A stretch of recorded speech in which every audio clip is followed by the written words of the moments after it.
Muri uyu mwanya tuzanye amakuru meza, amakuru buri munyarwanda wese akwiye kumva, amakuru buri muntu wese utuye ku isi aho ari hose akwiye kuba yakwishimira akumva. Muti rero bigenze bite? Ni agahenge ka Irani gatumye inzira ya Hormuz ifungurwa. Irani isaba iherezo ry'intambara mu karere. Reka tunyuremo twihuta turebe nyine bigezweho kuri iyi ntambara ikomera yari ishyamiranyije ibihugu bitatu by'ibihangange ku isi, Amerika, Iran yewe na Israel. Gusa kuri ubu ngubu icyo nababwira nuko iyi ari inkuru nziza cyane. Muti byagenze bite rero?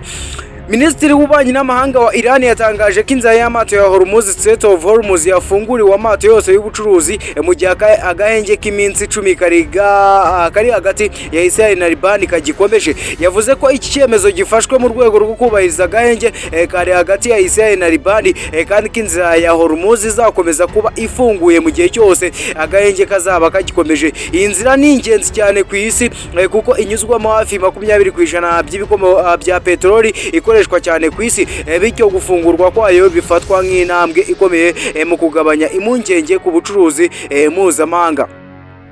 Rero agaciro k'ibi bintu ndagira ngo ubanze ukumve neza, ndagira ngo nyine ubanze ukumve neza.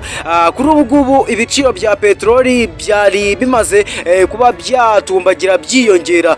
Rero byaterwaga cyane nyine no gufungwa k'uyu muhora wa Hormuz n'ubundi Iran yari yarafunze, ivuga ko nyine nta bwato n'ubura bukeya bwemerewe kunyuramo uretse ubwato gusa Iran yo yashakaga. Rero kuri ubu ngubu Iran imaze gutangaza ko amato yose yemerewe kuba yaca muri uyu muhora wa Hormuz nyine akagera ku isoko mpuzamahanga n'ubundi nk'uko byari bisanzwe. Ibi bivuze iki rero? Ibi bivuze ko biramutse bikomeje bibaye nyine igihe kirekire byaba ari inkuru nziza, kuko nyine ibiciro n'ubundi by'ibicuruzwa bikomoka kuri peteroli byahita byongera bikagabanyuka bigasubira kuri rwa rwego n'ubundi ibintu byari bisanzwe biriho mbere y'uko iyi ntambara imaze iminsi igera kuri 48 itangira.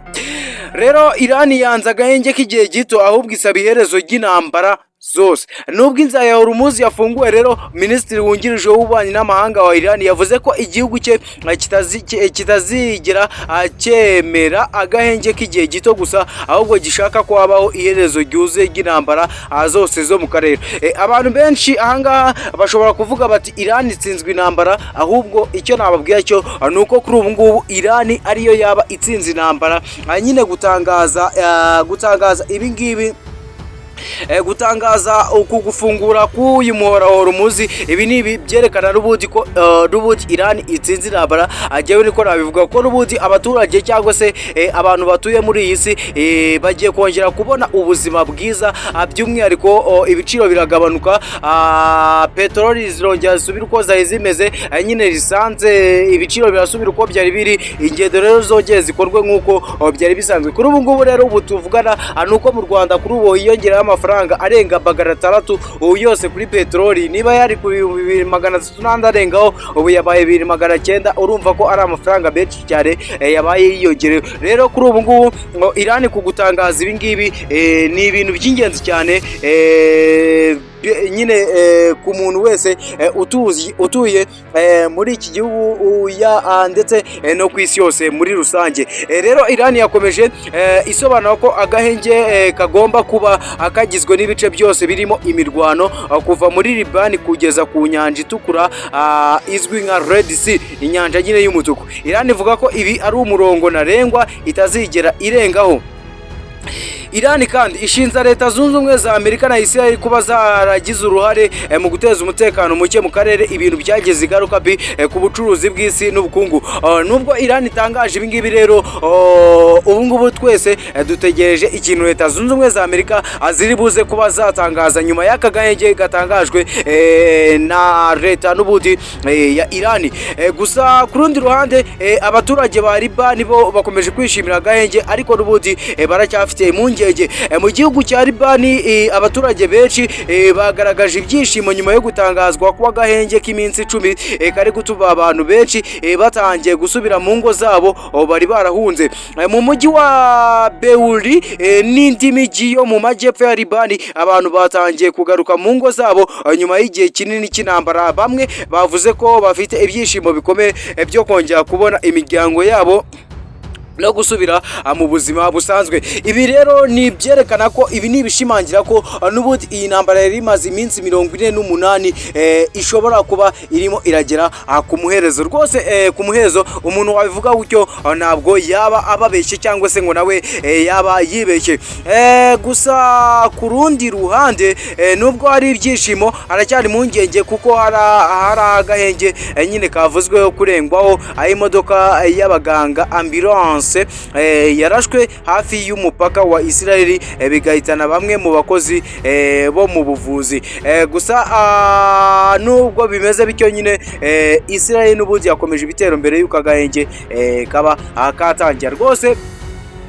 Aya ni amakuru meza cyane buri muturarwanda wese akwiye kumva, kandi ni amakuru n'ubundi yarakenewe. Rero perezida wa Libani yatangaje ko ingabo z'igihugu zizagira uruhare rukomeye nyuma y'uko Israel izaba ivuye mu bice yafashe. Yavuze ko ingabo za Libani zizoherezwa ku mupaka mpuzamahanga, kandi ko nta zindi ngabo zigomba kuba muri ibyo bice uretse izemewe n'igihugu gusa. Ahangaha nyine ni ukuvuga bati mu gihe ingabo za Israel n'ubundi zivuye muri igihugu cyacu, n'ubundi ingabo zacu uretse imitwe ya Hezbollah nyine iyo izakurwa, ahubwo ingabo zemewe na leta aba arizo gusa zigumira ku mupaka. Yavuze ko ingabo za Libani rero yanavuze ko agahenge ari intambwe ikomeye izafasha gukomeza ibiganiro bigamije gukemura ibibazo nyine birimo gukura ingabo za Israel mu bice zafashe, kugarura abantu bafashwe miri, gukemura amakimbirane ku mipaka. Nibyo ngibyo rwose umuntu yagenda anyuramo. Nibyo umuntu yagenda avuga cyane ku bijyanye n'ubundi n'iyi ntambara irimo iragera ku muhezo. Nubwo rero bimeze bityo nahoze mbibabwira nk'igihugu cy'Ubufaransa, Abongereza nabo bakomeje kugenda bishimira agahenge. Rero hari n'ibindi bihugu byaje bishyigikira agahenge birimo igihugu cya Portugal cyatangaje ko gishyigikiye ko Libani byuzuye cyane cyane mu bijyanye no gusubiza igihugu mu mutekano no kubungabunga ubusugire bwacyo. Ku ruhande rwa perezida w'Ubufaransa nawe yatangaje ko ashyigikiye nyine agahenge. Ibi ngibi nagiye mbibabwira cyane. Rero muri rusange inkuru nyamukuru yarinzanye ni ukubabwira ko kuri ubu ngubu intambara irimo irageza igana ku iherezo.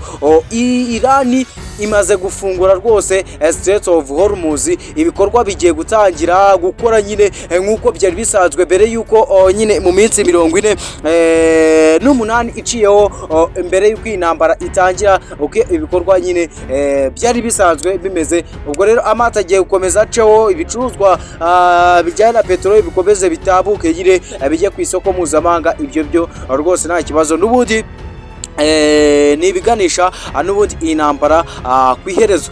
Gusa twese dutegereje kumva icyo Leta Zunze Ubumwe za Amerika n'ubundi ziza gutangaza ku bijyanye n'iri tangazo Irani imaze kuba yashyira hanze. Jewe ndi Sali Hasani, reka dukomeze dukurikirane turebe kurinda iyi ntambara igeze ku musozo. Ndabashimiye cyane kuba mukomeje kudukurikira cyane hano ku murongo wa Man TV. Reka tugaruke mu kanya tuza turebe icyo Amerika nyine nayo iri bube yatangaje.